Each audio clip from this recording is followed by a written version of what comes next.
Yet another Ashes goes down into pocket of Australians. Yet another humiliation for England now. They have now lost three Ashes series in a row in Australia, and this time they were hammered by a margin. And there are just too many questions for them to ponder now. And Australia sitting on the top of the World Test Championship with a healthy lead. So hey there, my name is Shlok and I will be reviewing the last Ashes test between Australia and England. So stay tuned till the end of the video. So what happened? England, after winning the toss, elected to ball first, and they bowled pretty good in the first 10 overs. They restricted Australia for 12 for 3, and they had a chance to wrap up the Australian innings, but they let it slip. And then came Travis Head and Cameron Green, who performed very good for Australia and took Australia over 300 with the help of Travis Head's 100 and Cameron Green's gritty 50. Then England had a chance to take the lead in the second innings, but the way they played in that innings, that they were bowled out for 188, summed up the performance of their batting in the series. And then Australia, their bowlers did good to restrict Australia to 155 in the second innings, and they were set a target of 276. It was achievable, but the way England batters were performing throughout the series and the kind of form they were in, it was quite a task for them to keep up those 10 wickets. And Rory Burns and Zach Crowley started pretty good in the second innings. They were playing beautifully with those flicks and drives, and this time they were able to give England a good start, and they were to capitalize on those. They, I think they scored a 60 odd runs opening partnership this time. First time in this series, England managed to score a 50 runs opening partnership. But what did happen after that? England collapsed in an hour and a half, from 63 for none to 124 all out. That was the kind of batting performance England performed in the second innings, and that summed up their whole series. Now I thought they just thrown away the wickets. The kind of way Ollie Robinson got out on the last ball summed up that he wasn't trying to play that shot. He was just throwing away his wicket. They were just wanting to go home now, and this is just a worst performance for England I've seen in years now, and there is too many work for them now. Is there be a captaincy change? Is Chris Silver would gonna get hammered from the coach? There are too many questions, and they have no answers now. Their batters aren't performing. Their bowlers are performing really good, but their batters aren't supporting them. So I think that England will have to find the answers in the upcoming months now, that they have a Caribbean tour in the line in the next month. They have to find answers.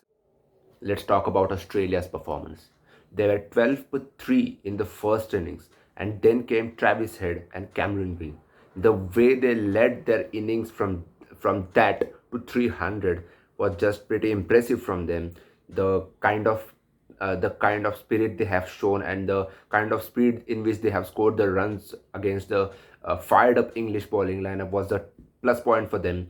And in the first innings, Australia bowled really good. They restricted England to 188. Pat Cummins was the leader of the pack, and again Scott Boland is performing consistently for Australia now. And in the second innings, Australia were down again, and the way Alex Carey performed in the second innings was a tick mark for them.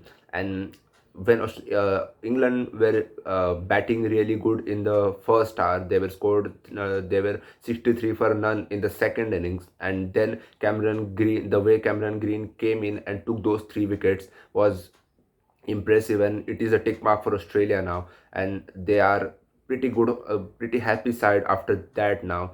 Of course, David Warner got twin ducks, and Steve Smith isn't contributing that much, but they should be happy that without even David Warner's and Steve Smith contribution, they have win Ashes 4-0.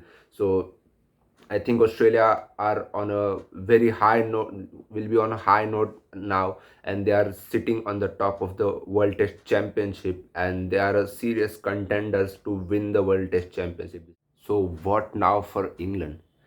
They performed really bad throughout the tour. We didn't expect that kind of performance from an English cricket team, but they really disappointed every English fan now, and they have been under scrutiny throughout the series, and they will be under scrutiny in their future performances. So what is option for that? First thing I will mention that there has to be change in the system, the way they play county cricket, the schedule they play the county cricket in, and the type of pitches in the county cricket, that needs to be changed. And again, is captaincy change, is change in the coaching techniques gonna benefit England? I don't think so. The captaincy change just, if you wanna fire Joe Root from captaincy, you don't have any candidate for next captain. The players aren't performing good, and their their place in the playing 11 isn't fixed. So there is no next candidate after Joe Root for the captaincy. So I don't think that changing the captaincy will change English cricket. The system should change. They have to focus on test cricket more for the survival of test cricket. They need a flag bearer of test cricket. So there is gonna be a very big change happening in English cricket now. They have to play test cricket more than white ball cricket. I think they need to reduce the amount of white ball cricket they play for the survival of test cricket. That is the solution, I think. Hey guys, I hope you liked the video. If you haven't subscribed to my YouTube channel yet, please do subscribe to my YouTube channel, and please follow me on Instagram, and please share it with your friends and family members, and stay safe everyone.